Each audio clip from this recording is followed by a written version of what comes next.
Ok, super.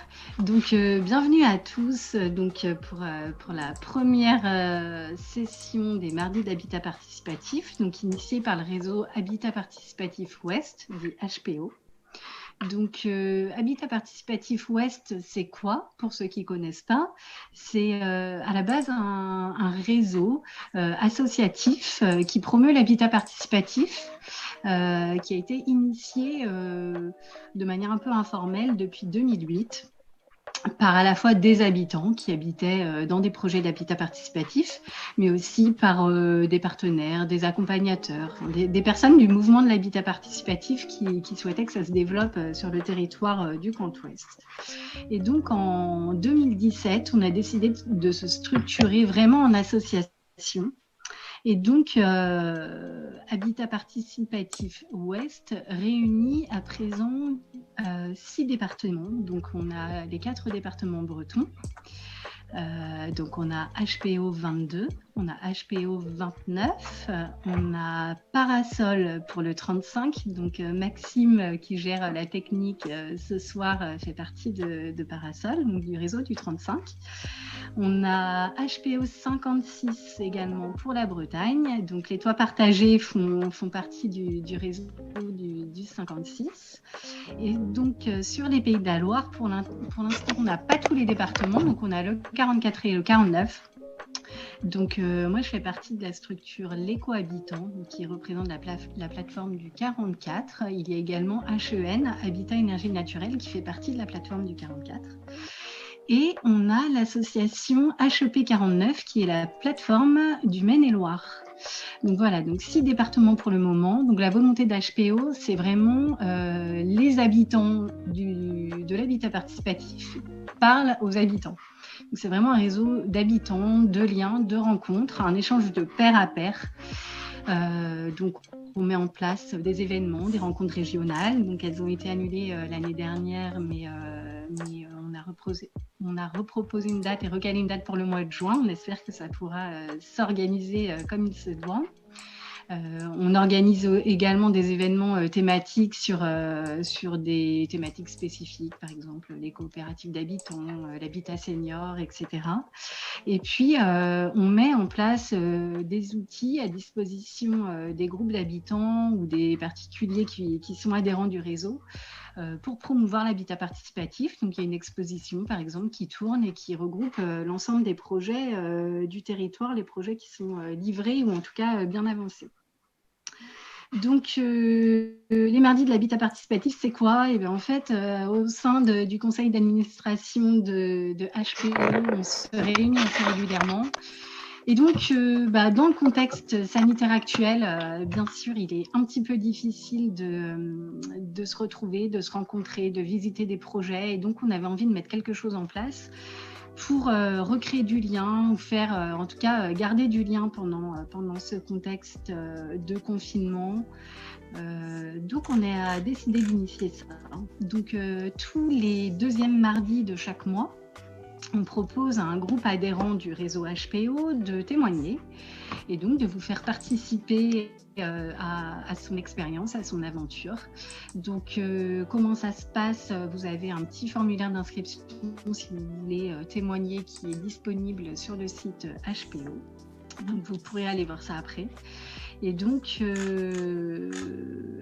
les sessions sont découpées en un temps de présentation du projet et ensuite un temps d'échange.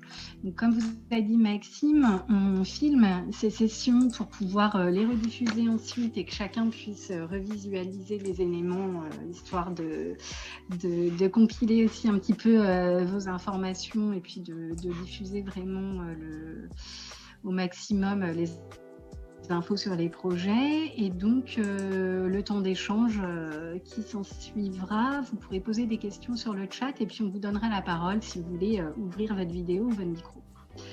Alors j'ai vu que Maxime a fait apparaître la cartographie tout à l'heure. Pour ceux qui ne connaissent pas, qui cherchent à faire partie d'un projet ou alors qui souhaiteraient faire apparaître leur projet, en tout cas le signaler, sachez qu'au sein du réseau national de l'habitat participatif, qui s'appelle Habitat Participatif France, et dont HPO est un membre actif aussi. Il a été créé une cartographie pour vous permettre de découvrir les différents projets qui existent sur le territoire. Donc là, toutes les petites couleurs que vous voyez apparaître à l'écran, c'est les projets qui existent sur le territoire, et les différentes couleurs qui apparaissent correspondent à des niveaux d'avancement différents du projet. Des projets simplement au stade d'émergence jusqu'aux projets qui en sont à la conception avec l'architecte et aux projets livrés. Donc, vous pourrez aller revisualiser ça à tête reposée si vous ne connaissez pas cette carto. Et n'hésitez pas à indiquer votre projet si vous en avez un pour les mois à venir.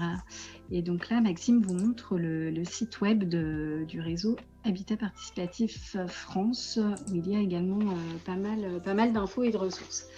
Donc, et je précise aussi, si tu veux bien, Emeline, oui, donc sur le site de Habitat Participatif France, la particularité, c'est que vous avez, notamment sur la carte, plus de possibilités de filtres.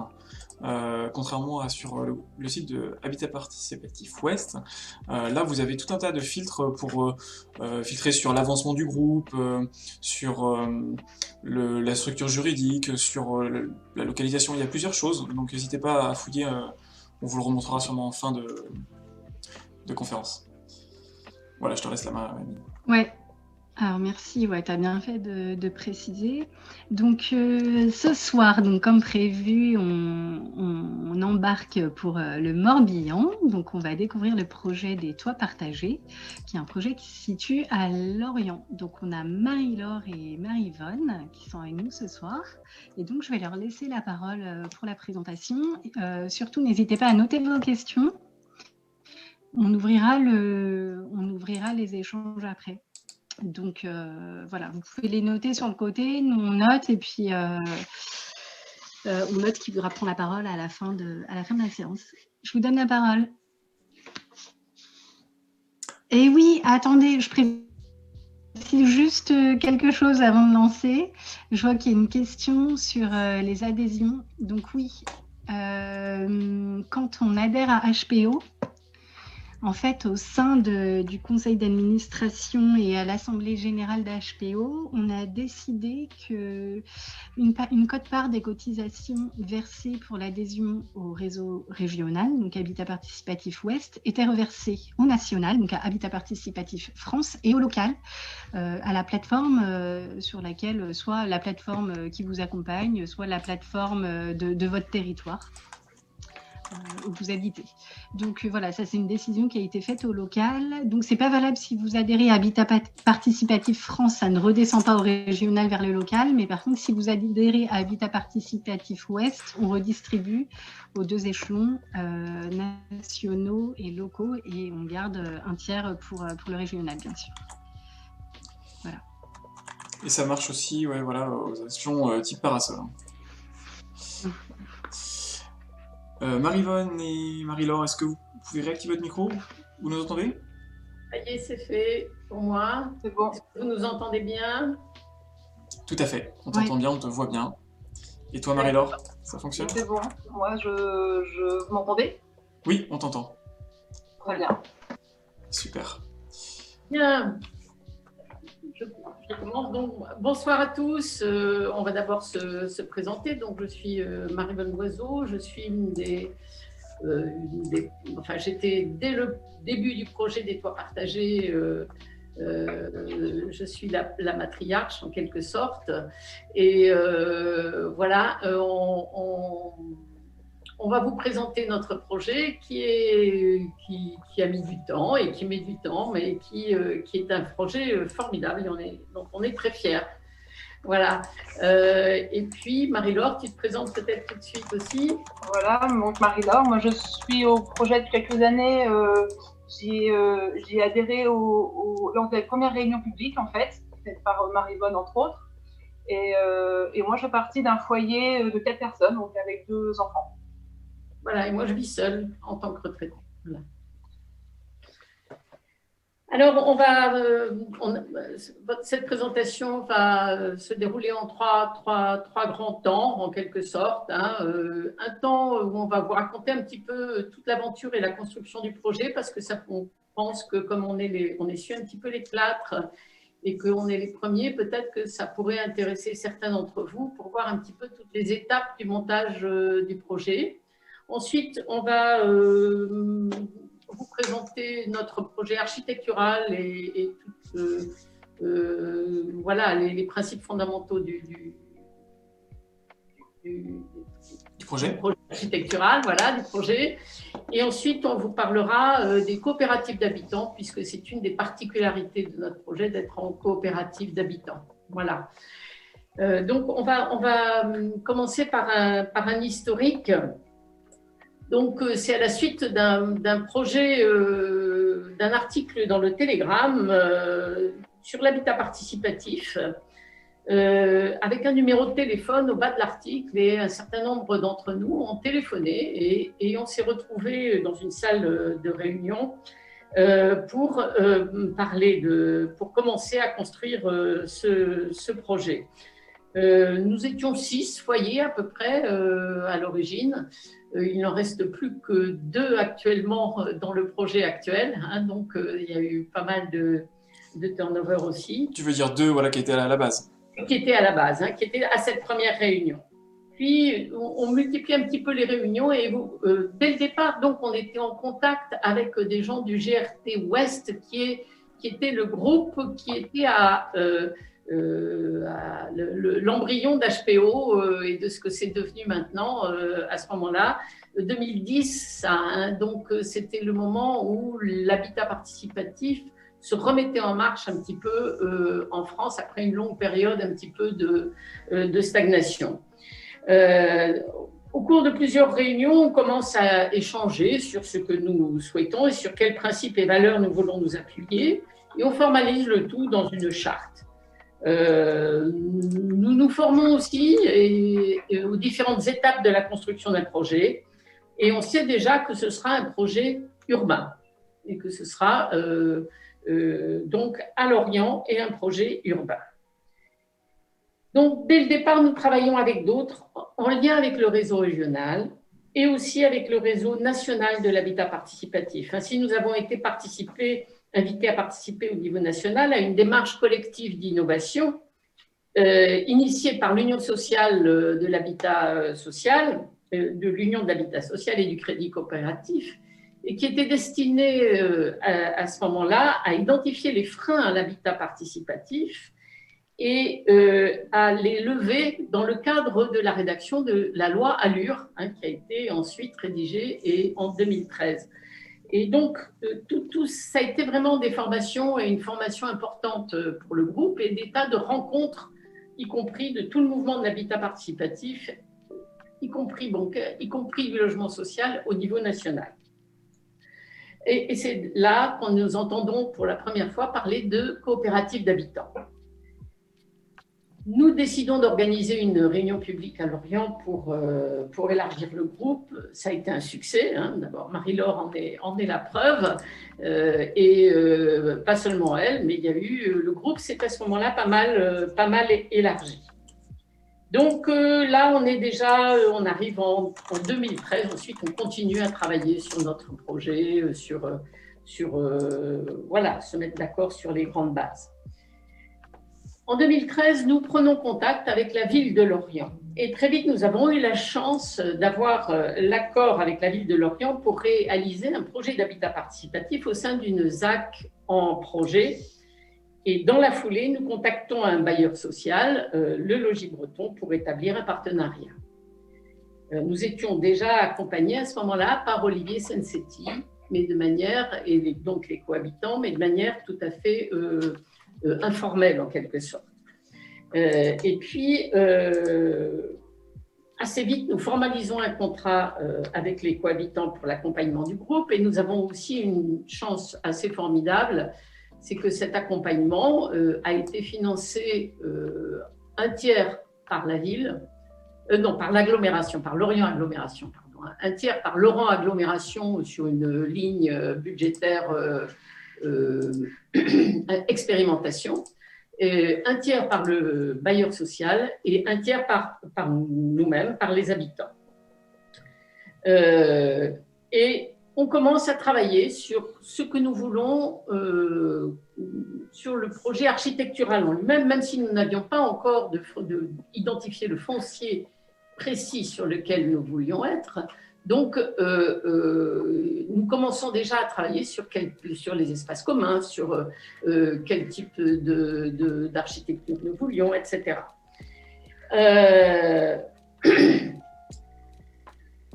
On crée avec le Logis Breton une S3C, une société civile coopérative de construction, ou société coopérative civile de construction, je ne sais jamais, et qui prendra en charge techniquement la construction et qui s'engage donc à avancer en quelque sorte les frais d'études en particulier et les frais de la construction, et ils nous recéderont ensuite ce lieu construit. Donc c'est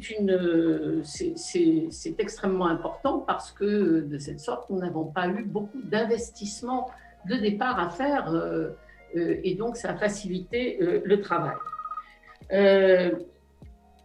Là-dessus, on commence à rencontrer Abicop, Abicopora, et Abicop, qui est la fédération des coopératives d'habitants, et on commence à réfléchir sur notre statut juridique une fois qu'on a bien défini ce que nous voulions.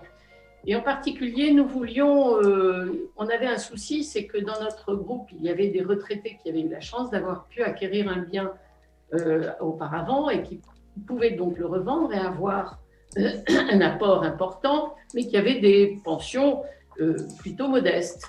Et par contre, il y avait des jeunes couples où il y avait 2 salariés qui avaient des revenus mensuels un peu plus importants, mais qui n'avaient pas d'apport, qui n'avaient pas encore cette constitution d'un patrimoine, en quelque sorte, qu'ils pourraient utiliser pour investir.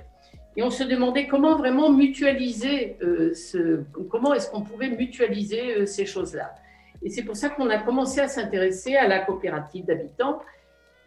Et ensuite, on s'y est vraiment, on verra plus loin les raisons précises de notre choix.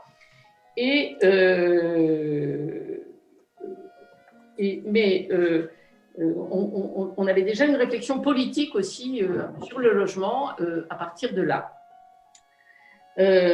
Nous rencontrons la ville qui finalement en 2014 finalise la ZAC et peut donc nous accorder peut donc identifier un lot précis dans cette ZAC, un lot de terrain, et nous demander si nous voulions l'accepter. Et nous l'acceptons. Auparavant, nous avions commencé à chercher des architectes et voir aussi comment mettre au point aussi un protocole d'accueil des nouveaux. Là, on est en 2014. En 2015, nous choisissons, en commun avec le Logis Breton et le bailleur social, notre architecte parmi 7 équipes qui avaient été contactées. Donc, c'est une équipe d'architectes qui est composée du cabinet Sollicité à Nantes, avec Laurent Rimbaud et Pierre-Yves Bosset à l'époque, et Olivier Pouvreau, qui est un architecte lorientais, qui pourrait, pour le suivi de chantier, c'est important d'avoir quelqu'un sur place, et aussi à GPU pour tout ce qui est paysage, paysagiste et aménagement extérieur. La parcelle proposée par Lorient Agglomération nous l'avons acceptée. Et là, on peut commencer réellement le travail et à partir d'un programme que nous avions défini, qui était 6 logements T2 pour des retraités ou des personnes seules. Mais les retraités étaient déjà là, donc voilà, ils étaient déjà presque attribués, tous ces 6-là. Et 6 logements pour des familles en T3, T4. Nous intégrons les TP au réseau HPO. À ce moment-là, c'était un réseau. Mais pendant tout ce temps, ce qu'on ne vous a pas dit, c'est qu'il y a beaucoup de gens qui sont entrés beaucoup de gens qui sont sortis, beaucoup de gens qui sont de nouveau entrés, d'autres, etc. C'est-à-dire qu'il y a eu un turnover assez important dans les habitants, un petit peu souvent pour des raisons, voilà, un petit peu effrayés par le temps nécessaire et finalement où ça ne correspondait pas à leur projet de vie et où ils ont donc… Parce que là, pour bien comprendre, Marie-Yvonne, donc entre le tout début de la démarche et là où tu en es actuellement dans ton récit, on est sur combien d'années là? On en est à 5 ans. D'accord. Sachant qu'on a attendu 3 ans d'avoir un terrain identifié dans la ZAC. On avait sous-estimé largement le temps de constitution de la ZAC. Donc, ce qui est parfois une des difficultés lorsqu'on est près des grandes métropoles, où on est assez dépendant du pouvoir public pour nous mettre à disposition une… Voilà, et c'est ce qui s'est passé. Donc, la constitution de la ZAC a pris du temps. Et là, c'était déjà un… Mais enfin, le temps, on ne s'est pas ennuyé hein, et on n'attend pas. C'est-à-dire qu'on avait hâte quand même d'avoir un terrain, mais on n'attend pas, on travaille, on vit, le groupe vit, le groupe construit. Ce n'est pas quelque chose de passif. Hein, on n'est pas là en train de… En ce moment, c'est un petit peu la situation où on est, mais bon, voilà. Et c'est l'occasion de créer la confiance dans le groupe, la façon de fonctionner ensemble. Et puis finalement, oui, le commun commence dès que le groupe existe et pas seulement une fois qu'il habite dans les lieux. Voilà, tout à fait. Tout à fait. Hein. Donc là, on en est en début 2016, et donc je passe la parole à Marie-Laure maintenant, qui va continuer l'histoire. Voilà. Donc, moi, je vais plus continuer sur le côté architectural et constructif. Donc, comme vous voyez, c'est un immeuble avec 3 étages. C'est un bâtiment en ossature bois. On avait comme priorité l'isolation thermique et phonique. Donc, au niveau thermique, on voit principalement des baies vitrées côté sud. Et comme l'a dit Marie-Yvonne, on a 12 logements avec une volonté de mixité sociale et générationnelle. Donc la mixité sociale, elle se fait grâce à la coopérative, mais on y reviendra plus tard. Et le côté générationnel, c'est différentes tailles de logements avec, destinées pour des personnes seules. Donc là, il s'avère que c'est principalement des retraités et des appartements plus grands pour des foyers ou des familles actives. Donc c'est un habitat partagé, c'est-à-dire qu'on a tous chacun nos appartements. Et on a des espaces partagés. Donc, on va aller sur la petite diapositive avec le kayak. S'il te plaît, Maxime. Kayak, Maxime. On y est. Voilà, merci. Voilà. Donc, l'idée, c'est donc chaque foyer vit dans son appartement, effectivement, mais par exemple, une personne seule qui vit dans 50 mètres carrés, l'idée, c'est qu'elle puisse quand même recevoir de la famille, des amis à manger. Donc, on a une salle commune et des chambres d'amis partagées. Et voilà, l'histoire de pouvoir accueillir du monde, que ce soit les retraités ou les foyers, qu'on puisse accueillir du monde chez nous. Des buanderies partagées, un atelier, un cabanon de jardin, des espaces vélos. L'idée, pareil, c'est de mutualiser nos biens, c'est-à-dire que plutôt que d'avoir 12 machines à laver, plutôt que d'avoir 12 perceuses électriques, l'idée, c'est vraiment de mutualiser tout ça. Donc voilà, voiture partagée, ça a déjà commencé, effectivement, comme tu disais, Maxime, l'appartement, le groupe existe. C'est pas qu'un projet immobilier en fait, c'est vraiment on vit déjà notre groupe en fait. Donc il y a déjà des échanges de voitures, on a déjà des échanges entre nous, de l'entraide entre nous. En fait.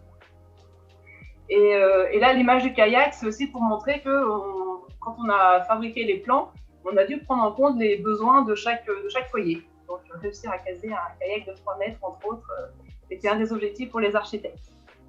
Donc voilà. Donc au niveau des différentes étapes de construction, on va aller sur la photo avec les isolants éventuellement, même si je n'y suis pas encore. Au niveau des étapes de construction, on a fait les plans et on s'est posé la question sur le choix du chauffage. Le groupe ne voulait pas des énergies fossiles et donc alors que c'est principalement chauffage au gaz, chauffage au fioul, surtout chauffage au gaz dans les collectifs, dans les immeubles. Donc on a rencontré différents partenaires, donc on a rencontré Aloen. On a rencontré aussi l'agglomération de Lorient qui avait comme projet de faire une chaufferie collective en bois dans le quartier où on allait être.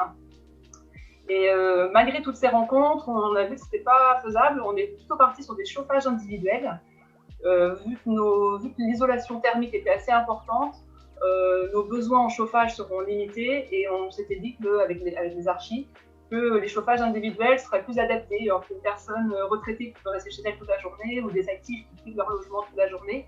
On a des besoins différents, donc voilà, on a fait ce choix-là et on est parti sur des poêles à peler en fait. Donc c'est un peu innovant dans les immeubles aussi, mais voilà, c'est le choix qu'on a fait. On est également parti sur le choix d'un bâtiment performant. C'est-à-dire qu'on s'est rendu compte aussi que les réglementations thermiques pour les immeubles étaient très peu exigeantes, beaucoup moins que ce qu'on pouvait voir au niveau des maisons individuelles. Et c'est un peu frustrant en fait parce que souvent, enfin nous en tout cas, on avait un objectif environnemental dans ce projet. Donc voilà, partir avec des vieilles réglementations, enfin vieilles entre guillemets, hein, mais avec des vieilles réglementations pour un bâtiment neuf, moi je trouvais ça un peu frustrant en tout cas personnellement. Donc le groupe a fait le choix de répondre à un appel à projet qui s'appelle Bâtiment Performant. Donc on a rencontré une personne à l'ADEME à Rennes avec l'architecte. Pareil, c'est super enrichissant toutes ces rencontres en fait.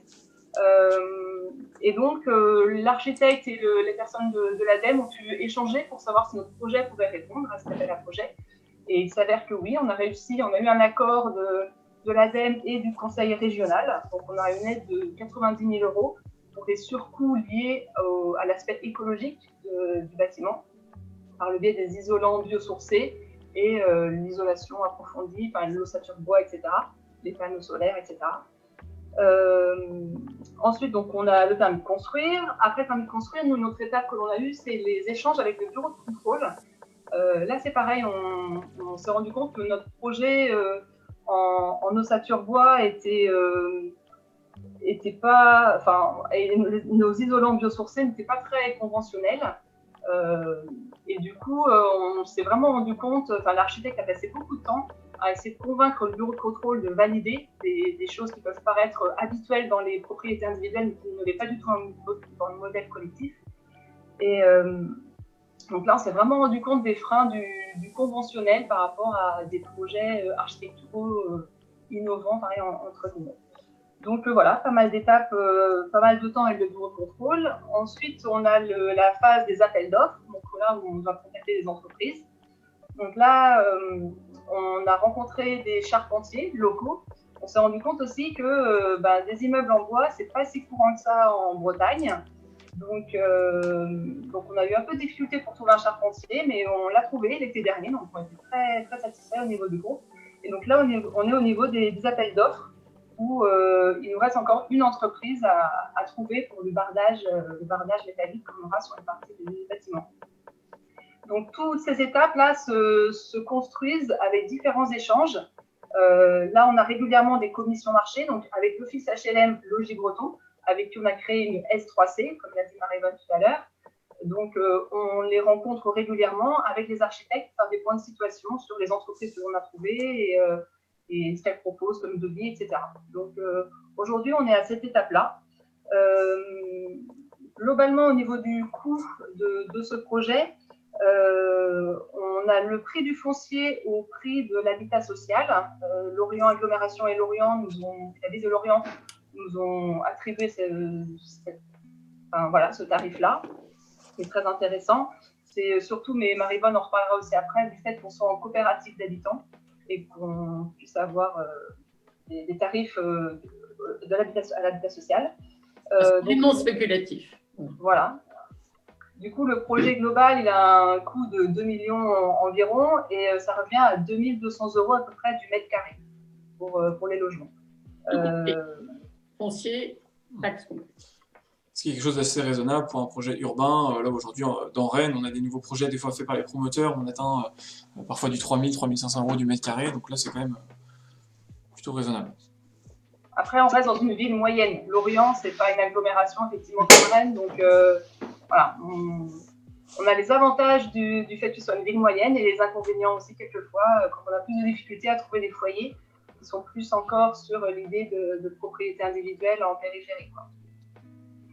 Donc, question juste tant que vous êtes sur le budget, est-ce que vous avez une partie finition par vous-même ou est-ce que les logements sont complètement terminés? normalement, ils seront globalement terminés. On est en train de finaliser ça par rapport aux appels d'offres. On pensait on pensait faire des peintures, par exemple, à l'intérieur, mais on se rend compte que le différentiel sur le devis global n'est pas très important, donc il faut que le groupe en rediscute par rapport à ça avant qu'on finalise tous les appels d'offres, mais on partira peut-être sur le fait que même ça, ce sera fait par les entreprises. Mais il n'y a pas d'autoconstruction. Donc voilà pour le côté architectural. Et au niveau du coût aussi, on ne va pas avoir de taxe foncière du fait qu'on est en coopérative d'habitants. Et là, je vais passer la parole à Marie-Vonne qui va détailler un peu le choix du groupe là, vers un statut de coopérative. Alors, on va vous présenter d'abord une petite vidéo qui a été faite par Alia de ADCOP, qui est une structure d'accompagnement des coopératives d'habitat participatif, mais spécialisée sur la coopérative, et qui nous présente donc ce que c'est qu'une coopérative. Et nous, on verra comment on a mis ça à notre sauce ensuite. Voilà.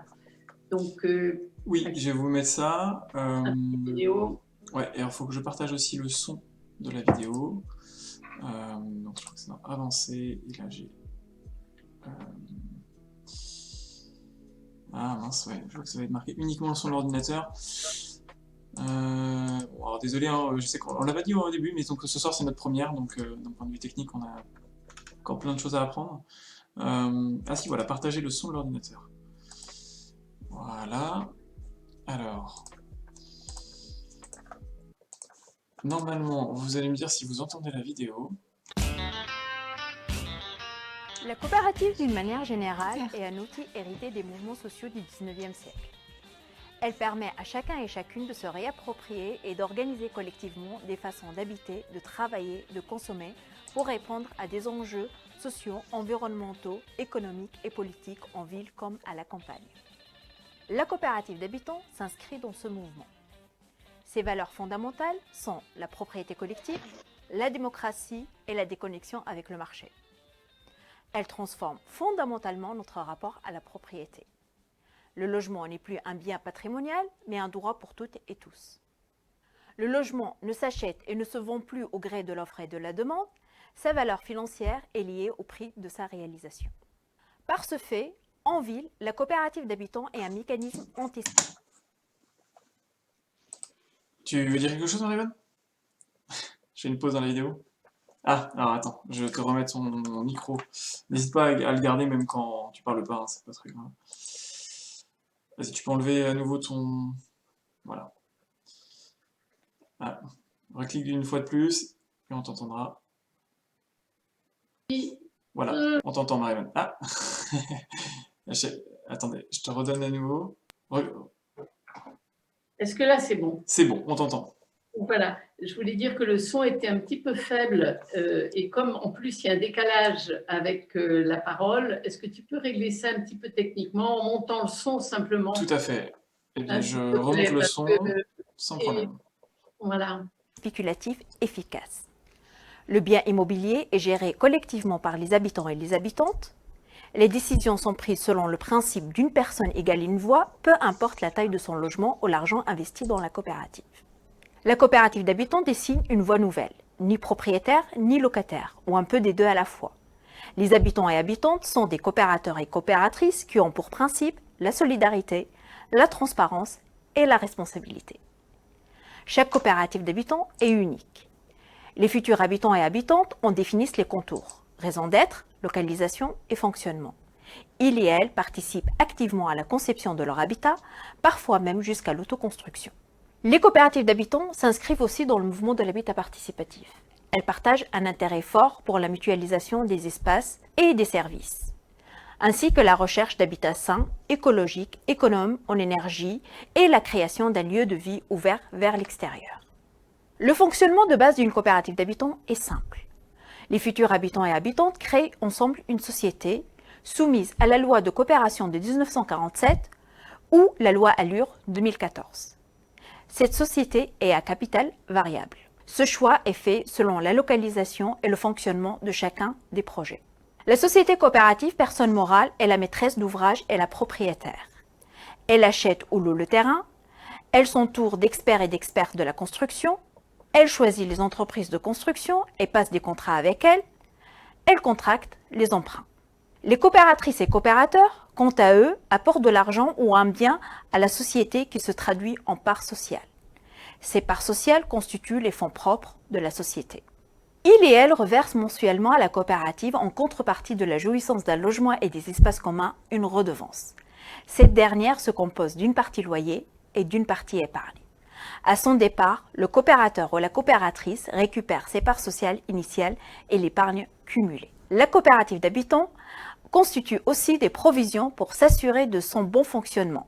Une provision pour vacances et impayés et une provision pour grosses réparations. En 2020, 23% du parc immobilier de Zurich est en coopérative. En France, le nombre des coopératives d'habitants reste encore modeste. En 2016, la Fédération française des coopératives d'habitants Habicop est née. Elle regroupe les coopératives d'habitants, les projets en cours, les associations de promotion et les accompagnateurs et accompagnatrices habilités à accompagner les projets de coopératives d'habitants sur leur territoire. L'atelier des coopératives d'habitants, ADCOP, Association 1901, est le relais de la Fédération Habicop en Nouvelle-Aquitaine. Il porte le plaidoyer, promeut ce modèle d'habitat et accompagne aussi les personnes qui souhaitent monter une coopérative d'habitants. Alors, on vous attend ?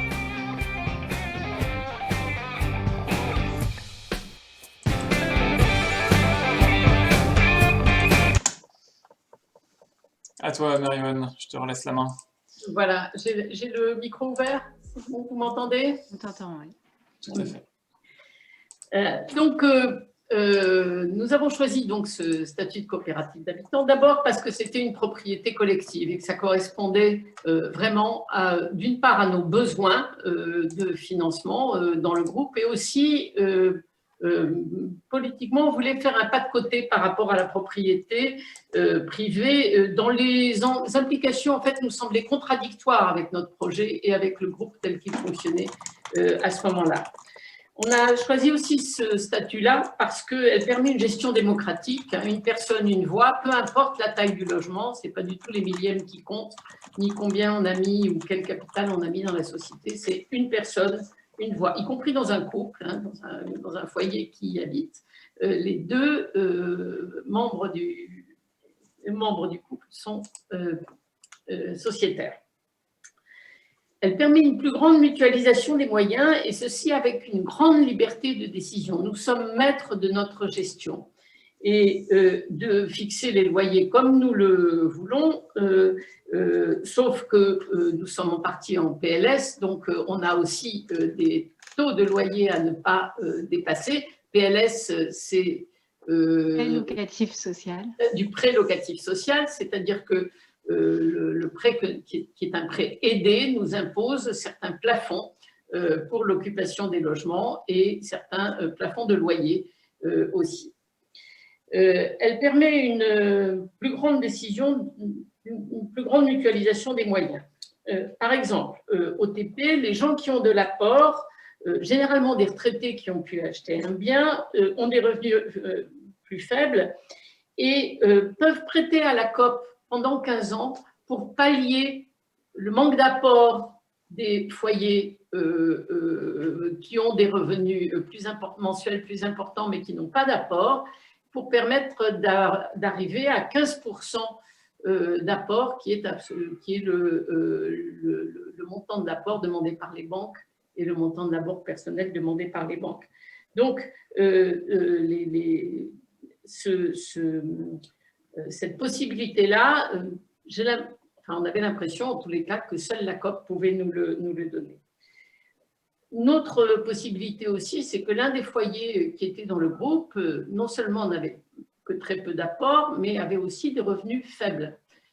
Et donc, on a pu décider de lui faire un loyer plus faible, la différence étant pris en charge par le reste du groupe, ce qui n'est pas très important, hein, ça revient à 13 € par mois aux autres membres du groupe de loyer en plus, mais ça a permis à ce à cette personne de rentrer et de rester dans le groupe et de rester dans la coopérative. Ça, c'est quelque chose que permet la coopérative, qui est difficile dans d'autres statuts. En cas d'accident de la vie, une adaptation ponctuelle peut aussi être apportée au loyer. Ponctuellement, la coopérative peut décider de baisser certains loyers à certains moments et pendant un laps de temps déterminé. Donc, nous sommes vraiment libres de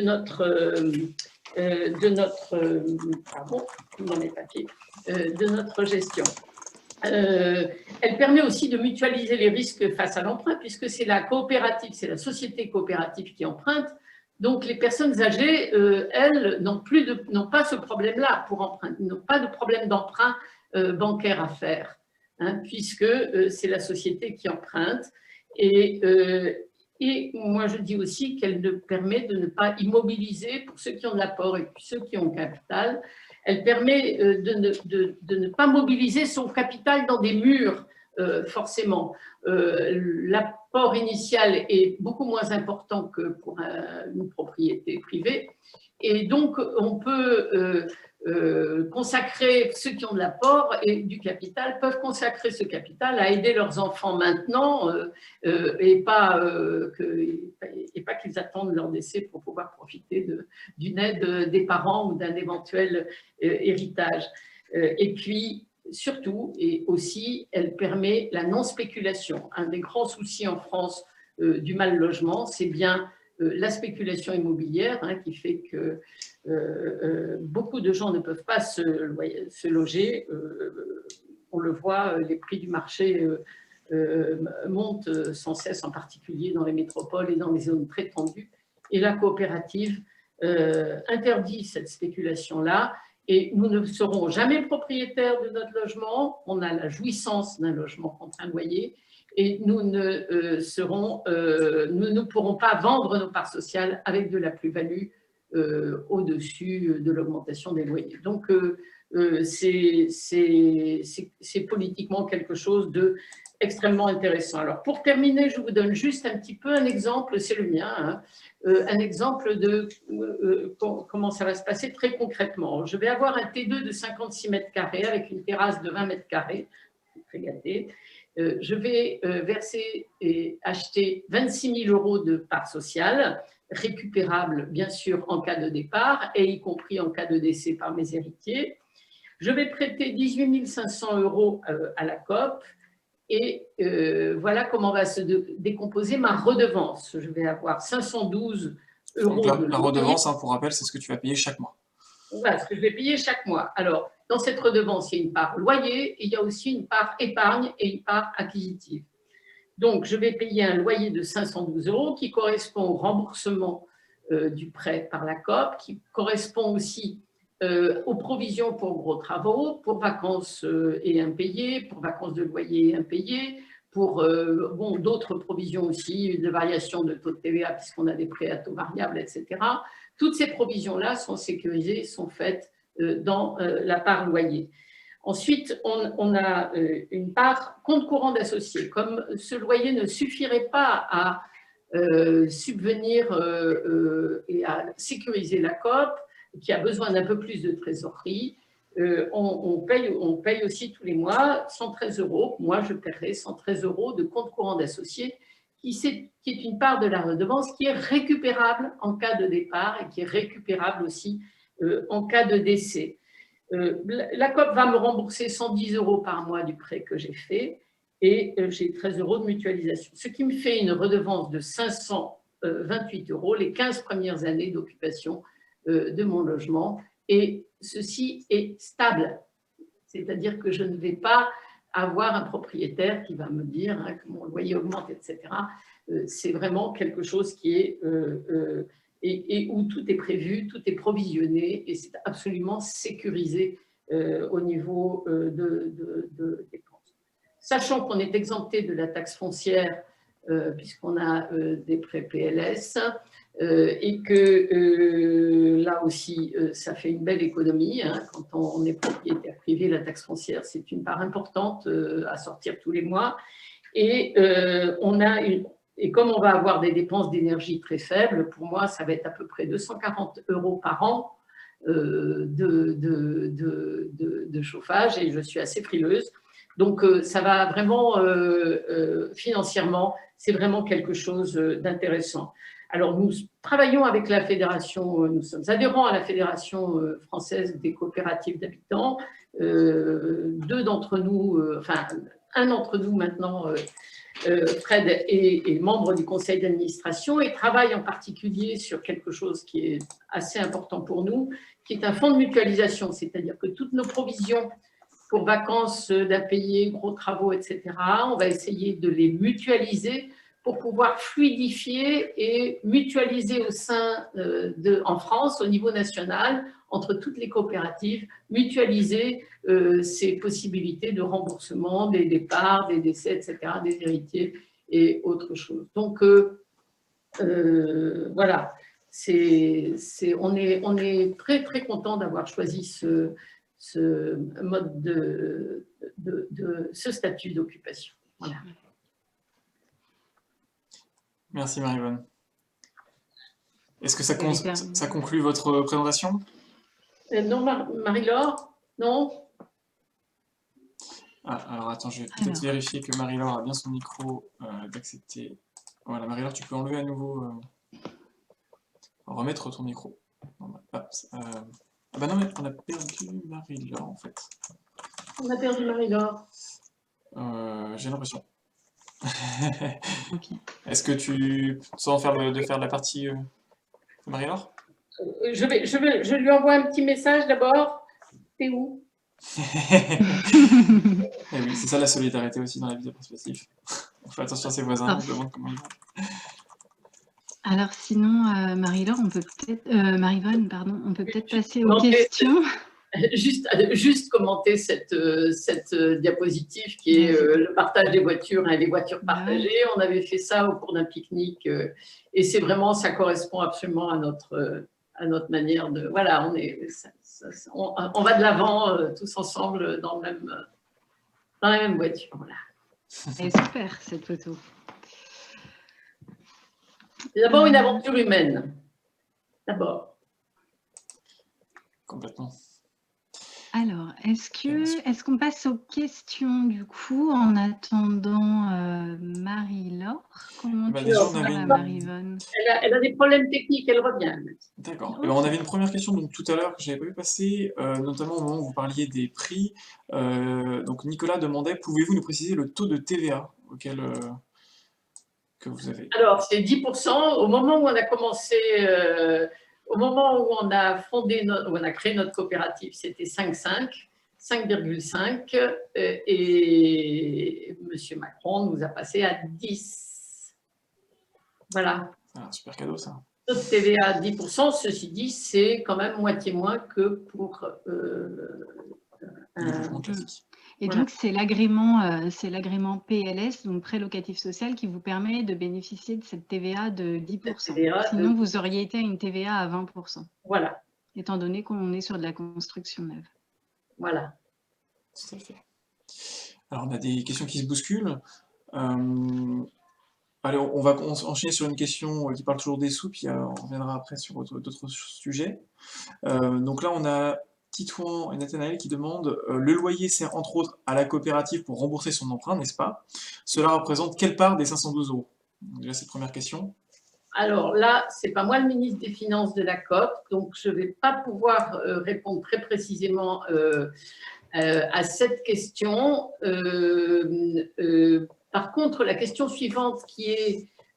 alors, c'est un prêt sur 40 ans pour le bâti et 50 ans pour le foncier. Donc, ça va durer un petit peu longtemps. Et une fois que la dette par la COP est remboursée, alors là, c'est une question sur laquelle on est en train de travailler à la fédération, mais on trouvera bien de quoi…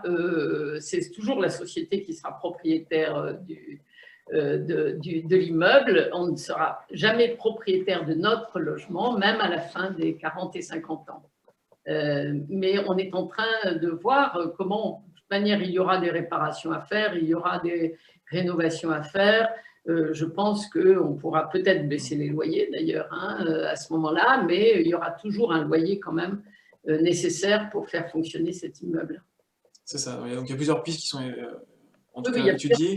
En train d'être travaillé. Sans avoir vu aux finances, moi, de ce que je peux savoir, et pour répondre à la question sur qu'est-ce que ça représente dans la part des 512 euros, en fait, la partie locative, c'est-à-dire la provision pour travaux, la provision pour les vacances impayées, tout ça, c'est des petits pourcentages, hein, ça va de 5, 10%, 15%. Donc, en fait, la majorité sert à rembourser le prêt. En fait, de toute façon, le principe, hein, de la coopérative d'habitants, c'est vraiment de faire payer un logement au prix qu'il a coûté. Absolument. Donc, c'est pour ça qu'on est sur des montants aussi bas. Alors, je vais prendre d'autres questions. On va revenir sur une question gouvernance. Je vois Claudine qui nous demandait, fonctionnez-vous en gouvernance partagée? En tout cas, voilà, quel modèle de gouvernance avez-vous choisi? Comment prenez-vous vos décisions, par exemple? Alors, c'est ce qu'on appelle au consentement. On a toujours on a quelquefois eu des désaccords, quelquefois des discussions importantes.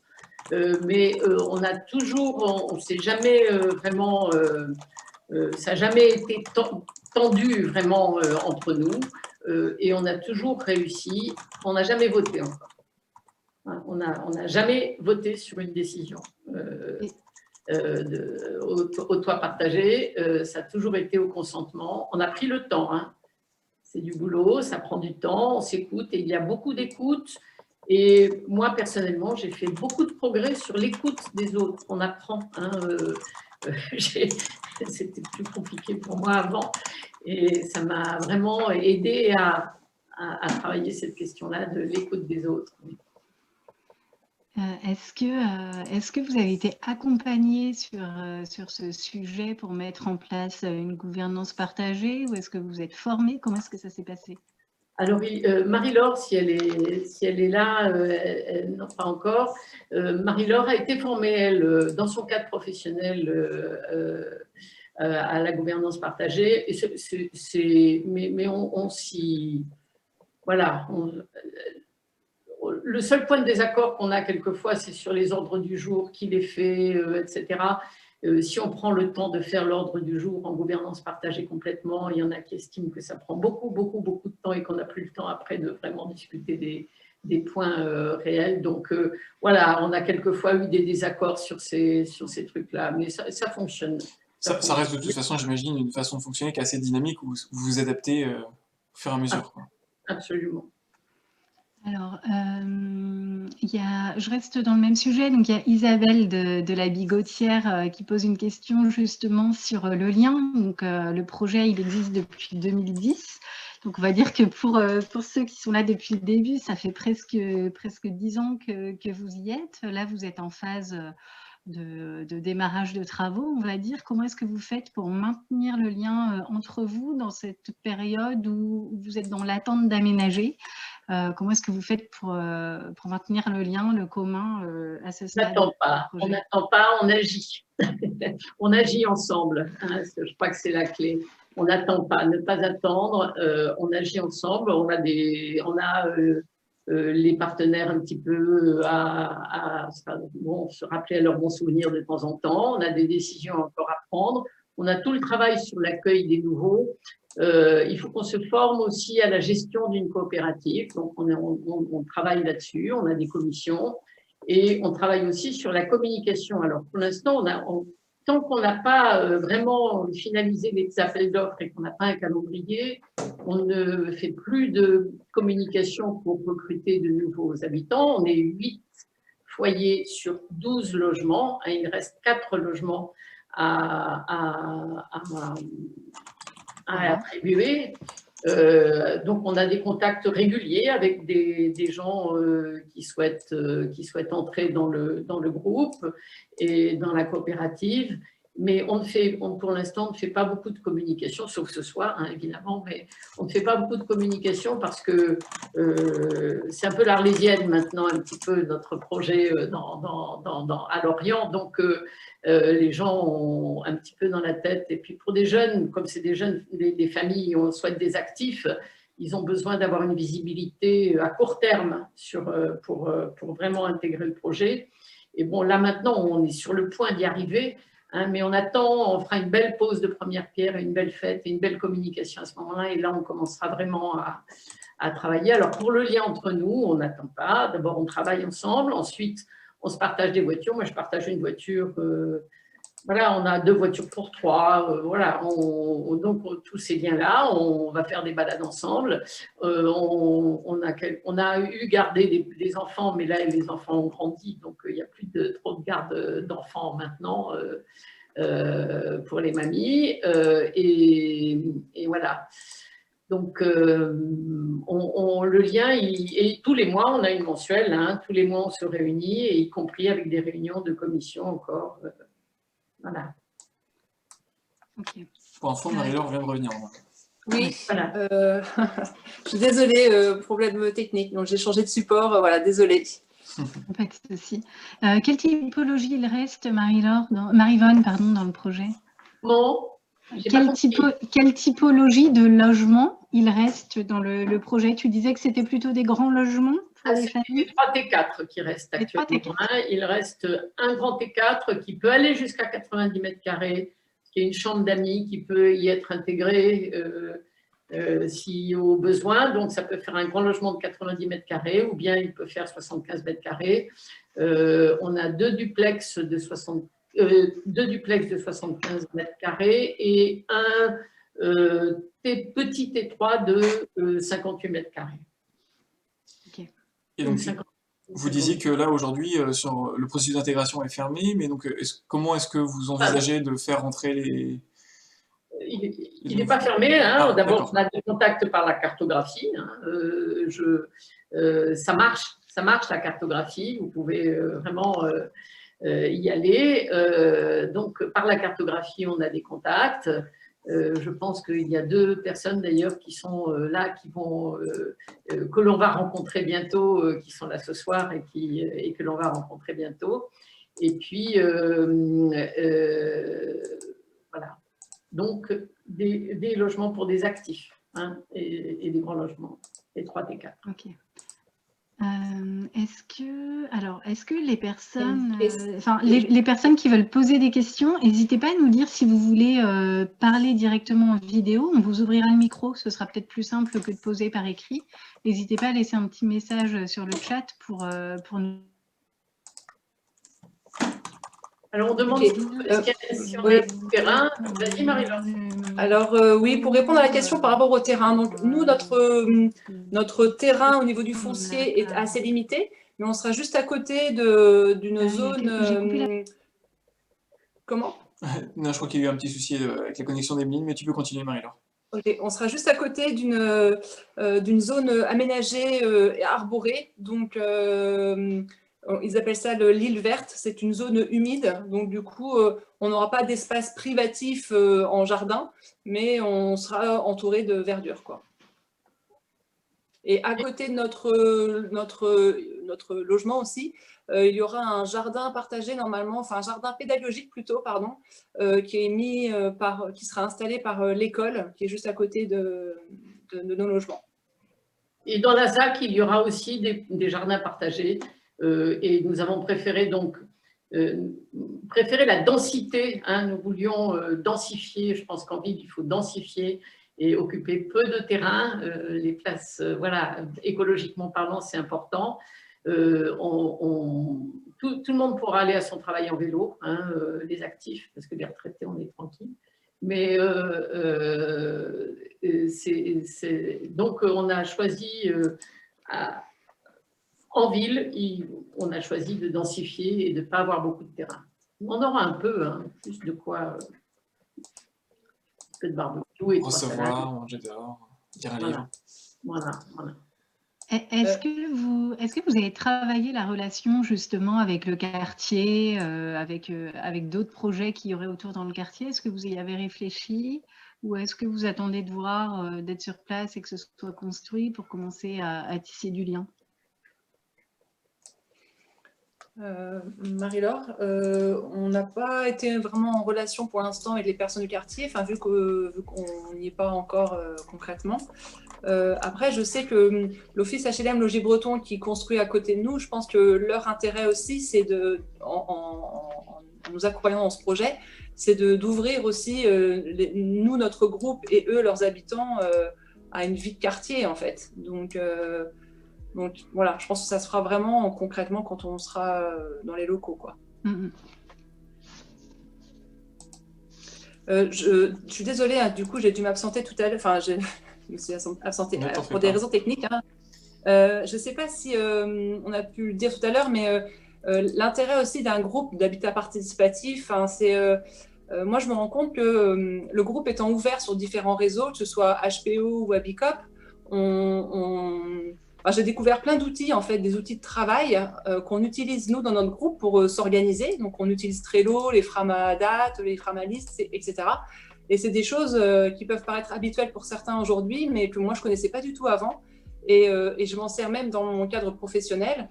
Ce que je veux dire, c'est que faire partie d'un groupe comme ça, c'est hyper motivant et c'est hyper enrichissant, en fait, sur tous les aspects, même personnels. Au-delà du projet de l'engagement vers un projet comme ça, quoi. C'est vrai que dans la présentation que vous avez fait ce soir, on a vu qu'on a parlé de nombreuses thématiques. Alors peut-être ça peut faire beaucoup aussi pour ceux qui découvrent un peu le sujet, mais en fait finalement on apprend plein de choses et puis surtout on le fait ensemble, donc on dépasse les difficultés plus facilement ensemble. Et oui, comme tu l'as dit, on en ressort grandi, quoi.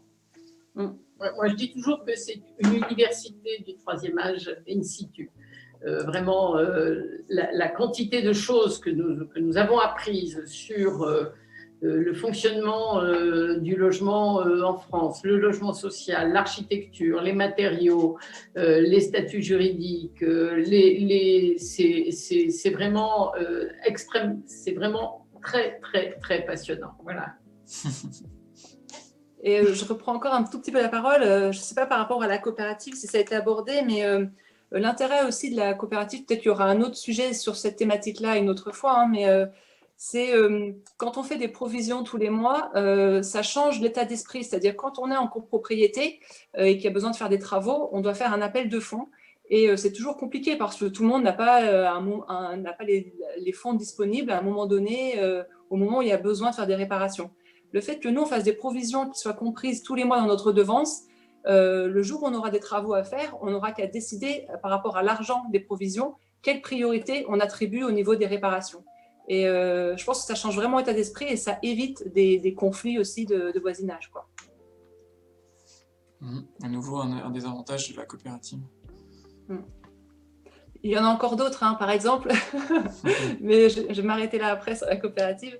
C'est le fait que ce soit la coopérative qui emprunte, ça évite effectivement, à un moment, Marie-Vonne l'a dit, que chacun emprunte de son côté pour un logement. Et du coup, ça évite aux individus de devoir justifier aux banques qu'on est en bonne santé, qu'on a un CDI, ou on a des revenus suffisants. Toutes ces conditions-là que les banques n'hésitent pas à nous demander quand on fait un prêt immobilier. Là, on se protège en fait derrière la coopérative, puisque c'est la coopérative qui emprunte. Tout à fait. C'est la personne morale qui vous représente aux yeux des institutions, des professionnels. Tout à fait, ouais. Et j'ajouterai un autre avantage dont je n'ai pas parlé, c'est la mobilité. C'est-à-dire qu'il est plus facile de vendre des parts sociales que de vendre un logement. Souvent, ça dépend des zones et ça dépend où on habite.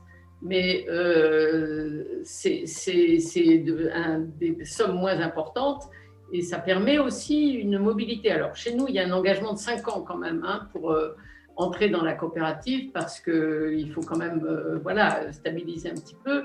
Mais il y a aussi constituer un patrimoine, la propriété privée est considérée comme un patrimoine que l'on peut transmettre à ses héritiers. Ça me semble une notion un petit peu dépassée maintenant.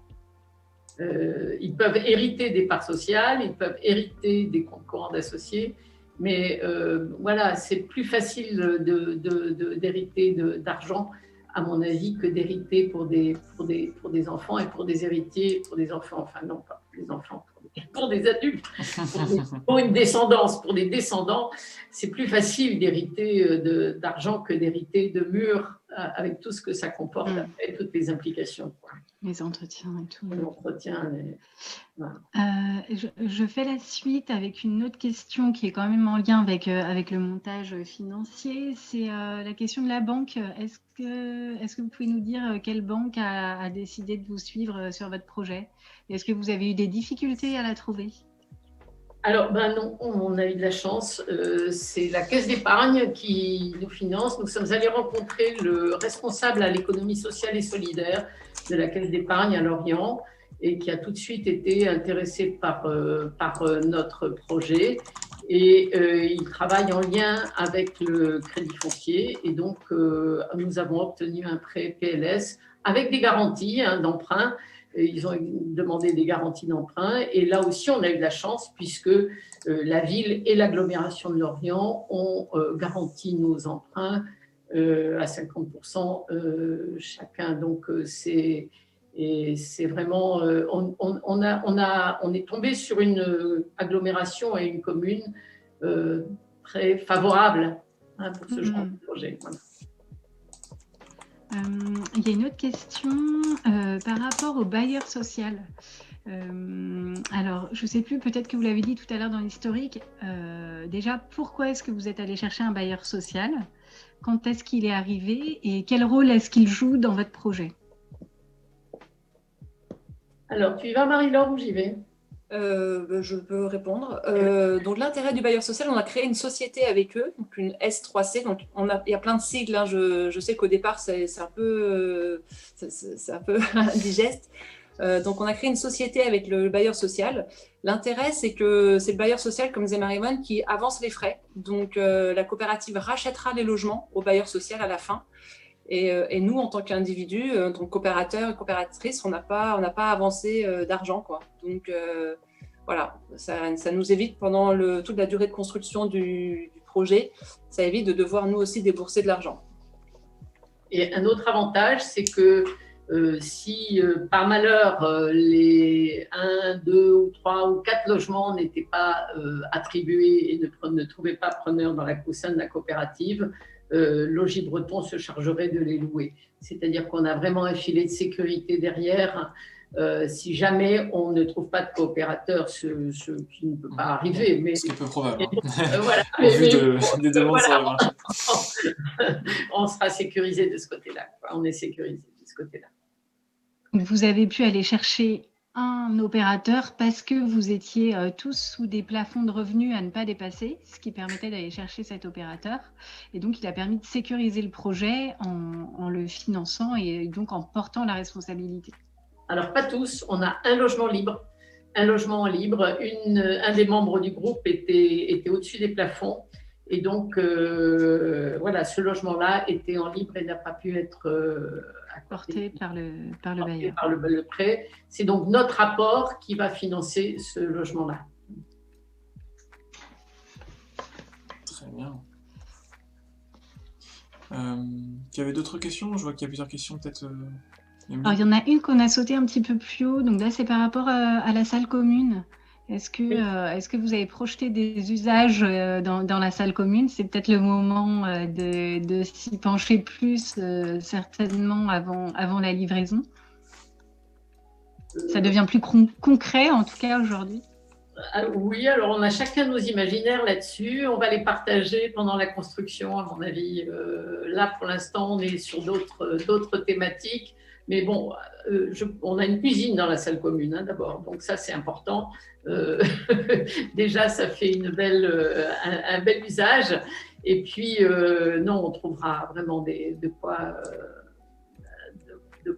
occuper cette salle sans aucun souci. Et puis, on verra comment on fera. Ça, on avance en marchant. On a toujours fait ça. On a toujours avancé en marchant. Il y avait une question sur l'accompagnement. Alors, j'ai ma connexion qui est un peu instable, je crois. Donc, je ne sais pas si vous m'entendez bien. On t'entend bien pour l'instant. Ok. Donc, l'accompagnement. Donc, Marie-Yvonne, tu disais que Olivier, donc de l'éco-habitant, vous a accompagné. Est-ce que tu peux préciser l'émission qu'il a eue sur votre projet? Alors, il nous a formés à l'habitat participatif au départ. Hein, il nous a bien indiqué et vu toutes les étapes qu'il fallait que l'on traverse. Ensuite, il nous a aidé aussi un petit peu à la gouvernance. Ensuite, on a beaucoup travaillé avec lui et une stagiaire, Colline, qui était chez lui sur le projet architectural. Et il nous a aidés dans toutes les étapes. En fait, il était là en soutien dans les relations avec Logis-Breton, dans les relations avec les banques. Il était là à toutes les étapes. Alors, par contre, on a eu une mission supplémentaire d'accompagnement qui a été faite par Abicopora, qui n'existe plus maintenant, mais bon, il y a d'autres structures qui accompagnent les coopératives pour tout le montage spécifique coopératif ou le montage financier coopératif, puisqu'on a ce qu'on appelle un Nostradamus sur 40 ans financier, et pour permettre c'est un tableau Excel, assez complexe, mais qui permet de vraiment avoir une visibilité très importante sur notre financement. Okay. Alors, il y a quelqu'un qui pose la question du coût de l'accompagnement. Juste, ça a été Abicopora parce qu'Olivier n'était pas formé à ce moment-là à la gestion des COP, alors qu'il l'est maintenant, puisqu'il a fait la formation de la fédération Abicop et qu'il accompagne donc les COP dans leur montage financier aussi. Ouais. Il y a d'ailleurs de plus en plus de coopératives dans le secteur en cours de montage. Formidable. Et donc, il y a une question sur le coût de l'accompagnement. Est-ce que vous avez un ordre d'idée du coût que ça représentait sur la totalité, là, depuis le démarrage? Alors, je pense qu'en 10 ans, ça a dû beaucoup évoluer. Donc, je ne sais pas si ça vaut nous, on peut vous dire, en 2010, la mission d'Olivier, c'était 15 000 € en tout. Voilà, donc un tiers, et 5 000 € pour les habitants. Et après, c'est des missions qui s'échelonnent. Voilà, on est sur des projets qui peuvent durer dans le temps. On est sur un minimum de 3 ans en général sur de l'habitat participatif. Donc, c'est un montant qui s'échelonne et puis qui est répercuté sur le coût du logement final, en fait, qui est lissé. Il est compris dans les 2 200 € du mètre carré. C'est ça. Il y avait une autre question sur les 15% d'investissement initial que vous faites dans le cadre de la coopérative. Est-ce qu'une personne qui n'aurait pas ces 15% d'investissement initial aurait de fait un loyer plus élevé? Oui, sauf un des foyers dans notre groupe pour lequel on a solidairement oui, les gens qui... Moi, je prête, par exemple, à la COP, mais la COP me rembourse, donc augmente les loyers de ceux qui n'avaient pas cet apport-là sur 15 ans. Et au bout de 15 ans, on aura tous eu nos 15% d'apport. Ce sera rééquilibré. Voilà, ce sera rééquilibré. Donc sur ça, c'est des modèles juridiques et économiques qui ne sont pas figés, c'est-à-dire que le modèle que vous avez, ce s'en est un, et il faut savoir que selon les coopératives d'habitants, on a toujours la possibilité de venir modifier légèrement plus ou moins certains mécanismes. Donc voilà, ne prenez pas ces pourcentages par exemple. On en a inventé un mécanisme, celui de cette mutualisation, c'est nous qui l'avons inventé au sein d'Abicop. Voilà.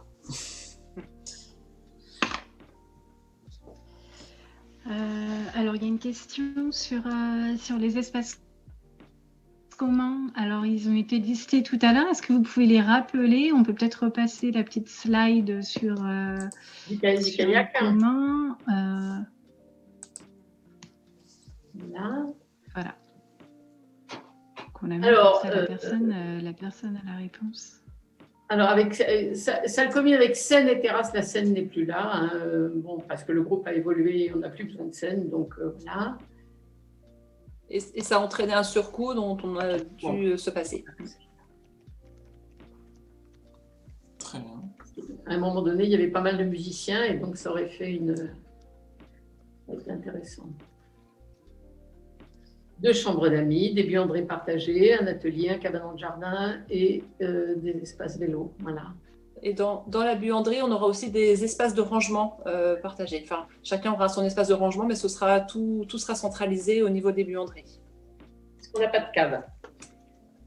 Et chose qu'on n'a pas dite aussi, les garages. On a 6 garages, hein, on a peu de garages, on a moins de garages que de foyers. Et ils seront parce que nous, on ne peut pas creuser architecturalement, on ne peut pas creuser pour faire des garages, alors que le bâtiment du logis breton à côté peut le faire. Donc, on rachètera certains garages à l'immeuble d'à côté du logis breton, on aura accès à ces garages-là. Ce seront des garages semi-enterrés. Semi-enterrés.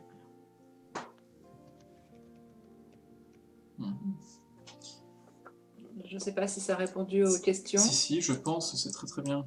Est-ce que du coup, Emeline, on n'a pas répondu, je crois. Donc, quelqu'un demandait, l'accompagnateur était-il un cabinet ou l'association Abicop? Structure d'accompagnement Abicopora. C'était une structure d'accompagnement.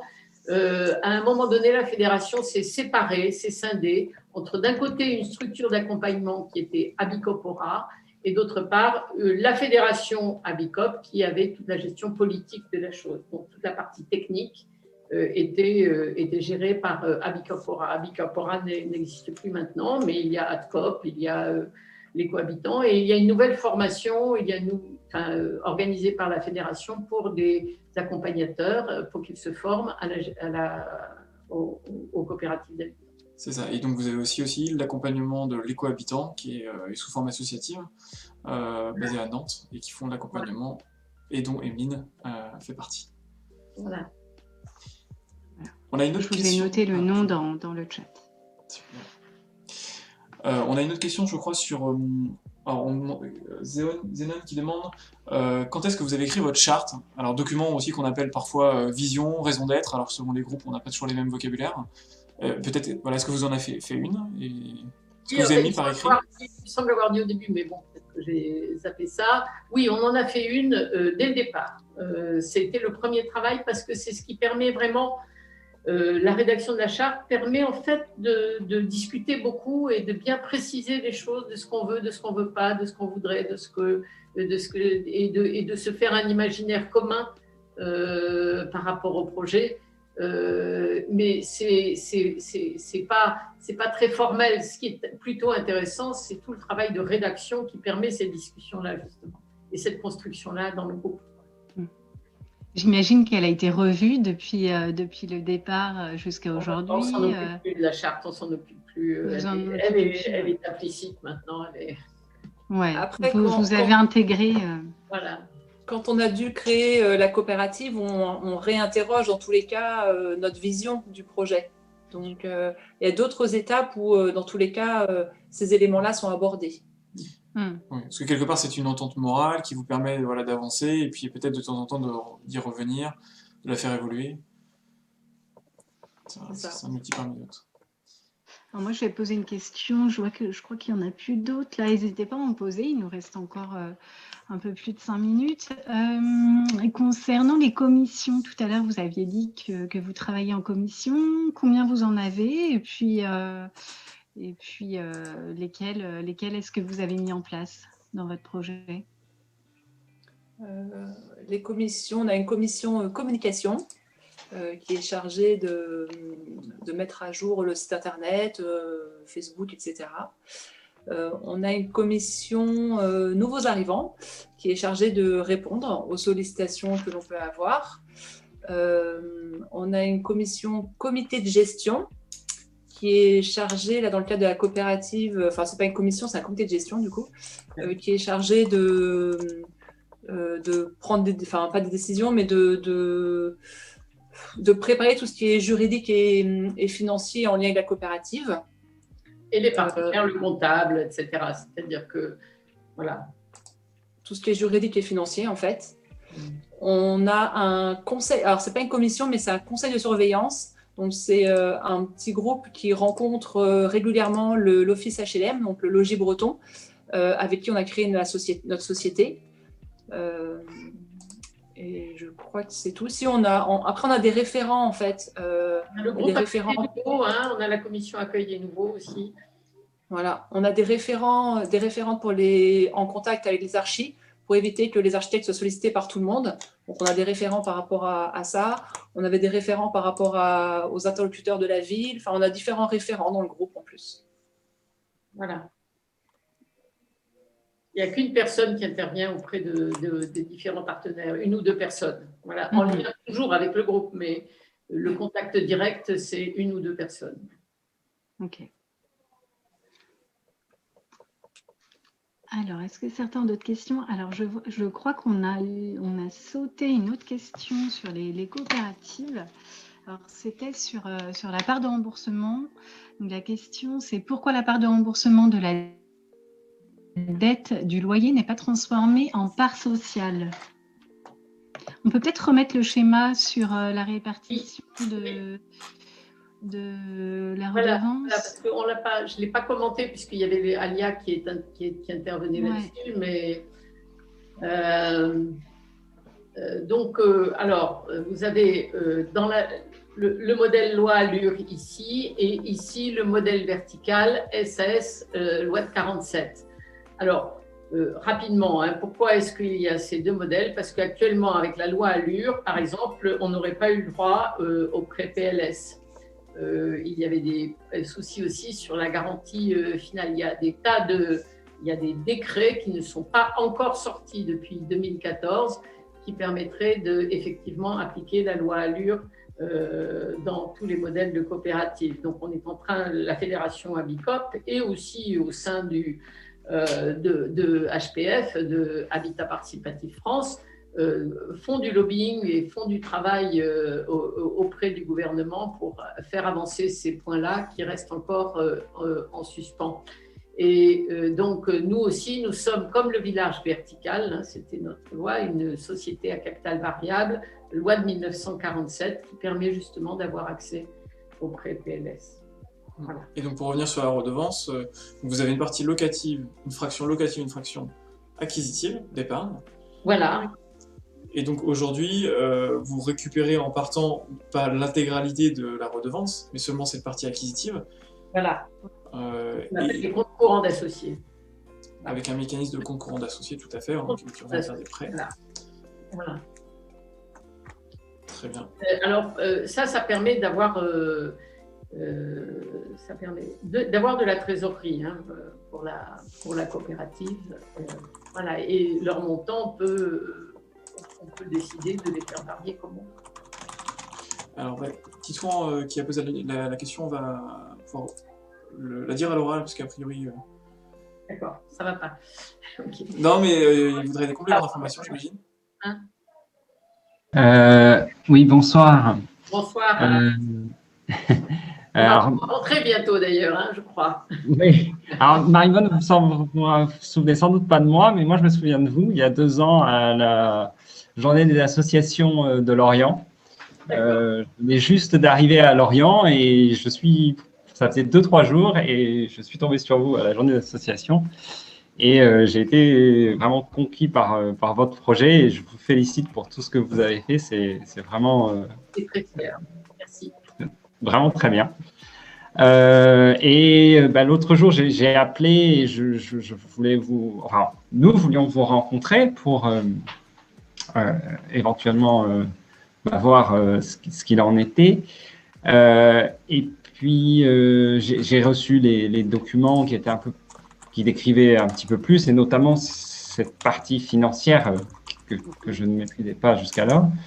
Et quand j'ai regardé, c'est vrai que les montants des loyers pour le T3, alors autant la part, les parts sociales qu'il faut investir au départ étaient surprenantes, agréablement surprenantes, j'ai envie de dire.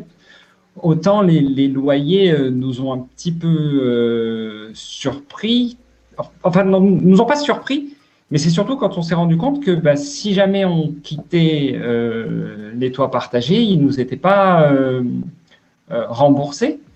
Et c'est vrai que nous, on est au début de notre vie active. S'engager sur 5 ans, c'est quelque chose qu'on pourrait éventuellement faire, mais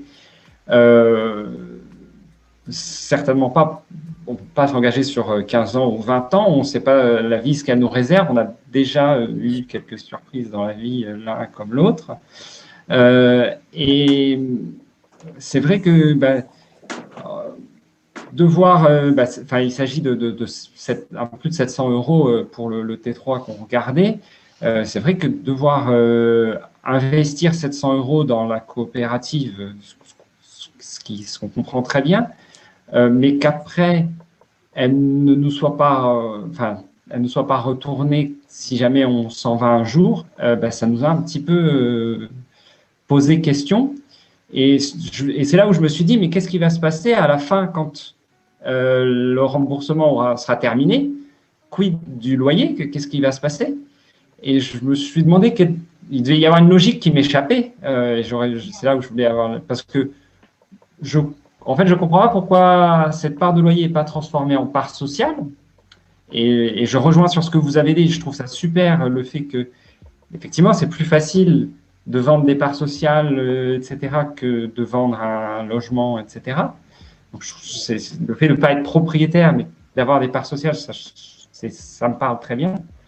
Mais la COP ne pourrait pas rembourser. La COP rembourse des emprunts pendant ce temps-là.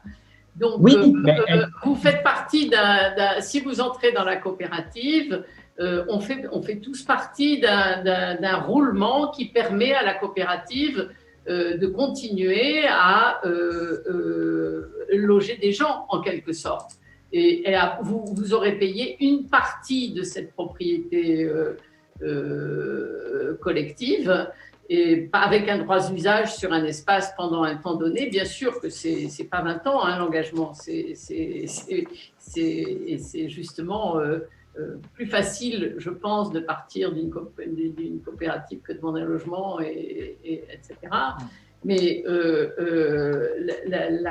il faut que la société coopérative puisse équilibrer ses comptes et puisse participer à ce roulement. Il faut qu'elle puisse rembourser ses emprunts. Donc, ça mettrait en danger la coopérative si tout était en part sociale et que les comptes courants n'étaient pas... Donc voilà, donc c'est quelque part parmi les choix du modèle économique que vous avez fait. Voilà. Après, donc déjà pour répondre quand même, il y a sur 2 éléments supplémentaires. La première chose, c'est que tout ne peut pas être remboursé, tout simplement parce qu'il y a une partie qui est consommable. On paye des charges en électricité, en eau, on paye des impôts, on paye des travaux. Oui, tout à fait. Voilà, j'essaie juste de terminer. Et puis, bien sûr, après le reste, là, on pourrait. Il y a des modèles. C'est le cas de Ecoravi. Et je vous invite à aller voir leur site internet, qui est une coopérative d'habitants dans le sud de la France. Et ils ont mis tous leurs documents juridiques en ligne sur leur site. Et eux, ils ont choisi de faire un modèle où justement l'habitant repart avec l'ensemble de toute la part acquisitive. Par contre, du coup, ça demande de voir un modèle un peu plus compliqué en faisant intervenir des investisseurs extérieurs. Ils n'ont pas d'emprunt bancaire à Ecoravi. Tout à fait, voilà, c'est sur un autre modèle. Donc, mais tout ça, c'est à étudier. Mais il pourrait y avoir un système d'emprunt relais lorsqu'un habitant s'en va et qu'un habitant revient. Alors, nous sommes en train de travailler à ce fonds de mutualisation dont j'ai parlé entre commun à toutes les coopératives en France. Nous sommes en train de justement sécuriser les entrées et les sorties des coopératives, pas mettre les coopératives en danger par ce fonds de mutualisation qui permettrait de fluidifier ces entrées-sorties. Mais les emprunts, eux, ils sont remboursés. Et puis, vous avez joui de l'usage d'un logement pendant un moment, ça a un coût aussi. C'est-à-dire cet usage-là, il a eu lieu, il est réel pendant votre occupation.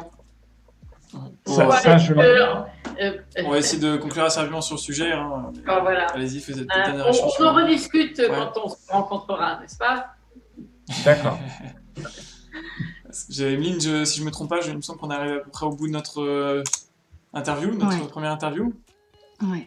Donc il est 9h30, donc je pense qu'il n'y avait pas forcément d'autres questions, et dans tous les cas, si vous en avez d'autres à poser, je pense que Marie-Vonne et Marie-Laure se feront un plaisir de vous répondre. On va peut-être vous montrer 2 slides qui sont les prochaines sessions qui sont prévues. Donc, déjà, merci à Marie-Vonne et à Marie-Laure d'avoir introduit ce cycle qui n'était pas forcément évident à mettre en place en cette rentrée 2021. Bravo à vous. En tout cas, vous avez bien relevé le défi. Merci à vous, en tous les cas, et merci à Maxime et à Yveline pour... Voilà. Donc, on espère que vous aurez réussi à nous entendre. Donc, comme on disait dès le départ, on essaye de filmer ces sessions pour que les personnes qui ne pourraient pas y assister puissent visualiser ça après.